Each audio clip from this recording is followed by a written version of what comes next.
Have you ever been in a conversation or a stressful moment where emotions suddenly took over and your ability to think clearly just disappeared? Your heart's racing, your brain's foggy, and afterward you think, why couldn't I just stay calm and respond like a normal human being?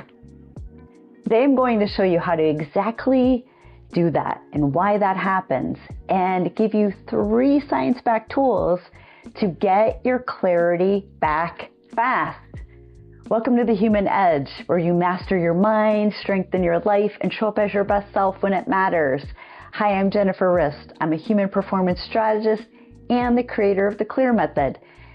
So if emotions have ever hijacked your thinking, which I think it's done that for everyone, and if emotions have never hijacked you, then you are truly blessed, because for the large majority of us all, it hits us.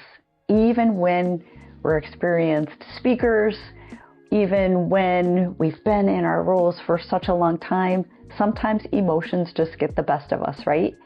But if emotions have ever hijacked your thinking, this video will change the way you respond forever, I hope. So when emotions spike, your brain shifts into survival mode. This isn't dramatic, it's biological. Let's do a quick breakdown here. Basically, from a biology standpoint, the amygdala fires up, and that's your emotional alarm system. The prefrontal cortex, which is the part that's responsible for clear thinking, it goes offline. At least partially. And your breath gets shallow, your heart rate rises, and your logical brain basically loses power. You feel like somebody unplugged you out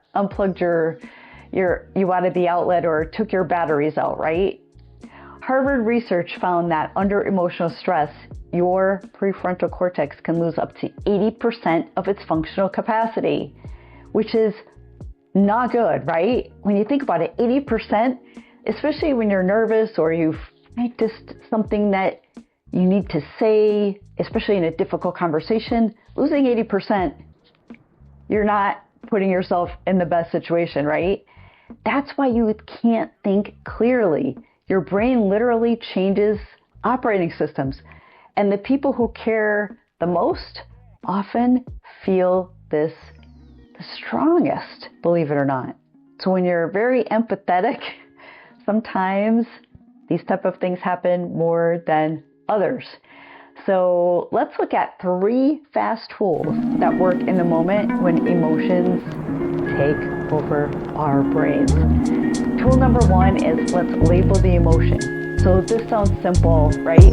But it's pure neuroscience. When you name the emotion, even quietly to yourself, your brain calms down. I know that sounds messed up, right? But your brain is listening to you. And so some examples can be just saying to yourself, I'm overwhelmed, I'm frustrated, I'm feeling anxious, right? I know some people say, don't say you're anxious, say you're excited, right? It's the same response, and it really is. Sometimes you just gotta call it what it is, right? UCLA research shows that naming the feeling, it reduces amygdala activation by 40%. So just naming it takes you down from that 80% depletion down to 40%. And when you acknowledge what you're feeling, your brain stops perceiving it as danger and starts processing it as information. And this is what restores clarity. So it helps to get you back on track. Maybe not 100%, but it starts telling your brain, I'm feeling anxious right now. Let's not react to this, right? Tool number 2 is use box breathing, or use even this 4-6 breath reset, right? If you don't have a lot of time, sometimes you need 90 seconds, make it count, right? You cannot think clearly with low oxygen and high adrenaline.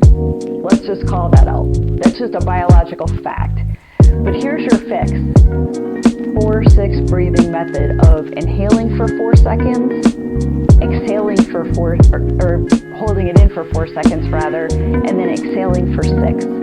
Repeat this 5, maybe 6, 7, 8 times, and you will see the difference in how your body is reacting.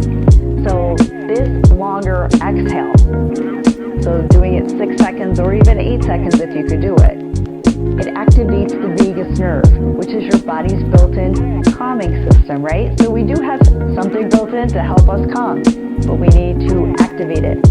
So try some breathing exercises with different time frames.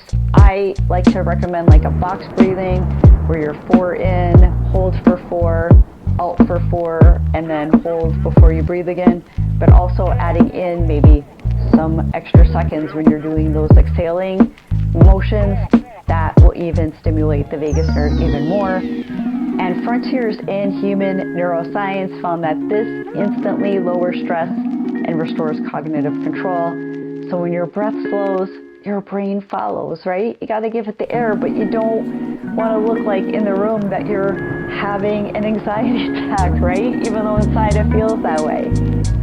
Tool number 3 is ask a reorientation question.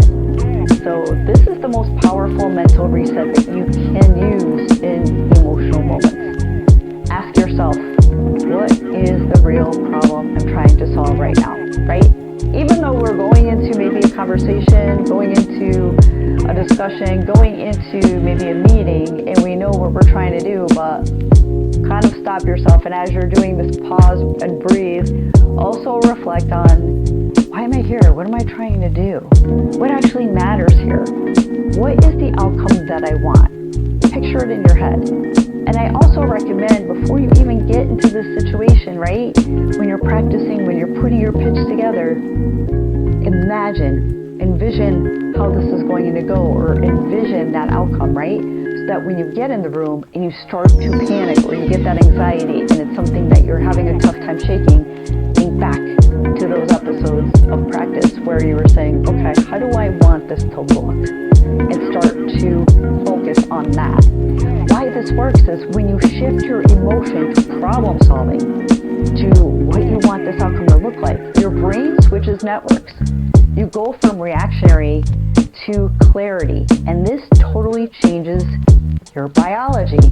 Helps you breathe, helps you think, helps things start to flow, right? The moment that you ask clear questions, your mind stops spiraling and starts to focus.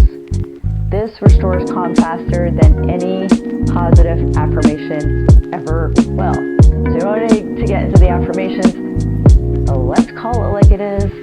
Let's stick with the facts here, right? Call it out, say I'm panicking, but this is what I want out of it. So I need to get it back on track, brain, and let me get this out of it, right? You don't need to eliminate emotions to think clearly, but you need to navigate through them. And that's what the best people do. There's great speakers, great people that we listen to, whether we listen to their content or we're in a meeting and we just think we're so wowed by them, right? They've learned how to navigate all this stuff.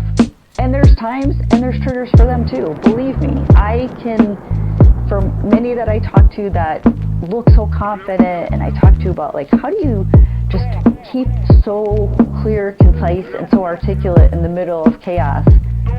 And these are a few of the tricks that they've shared with me because they're going through it too. You might not be able to see it because they cover it well, but they are. And when you name what you feel, you calm your body, you direct your mind on where we're going, and you're the boss of you, right? Let's be the boss of our biology as much as we can, right?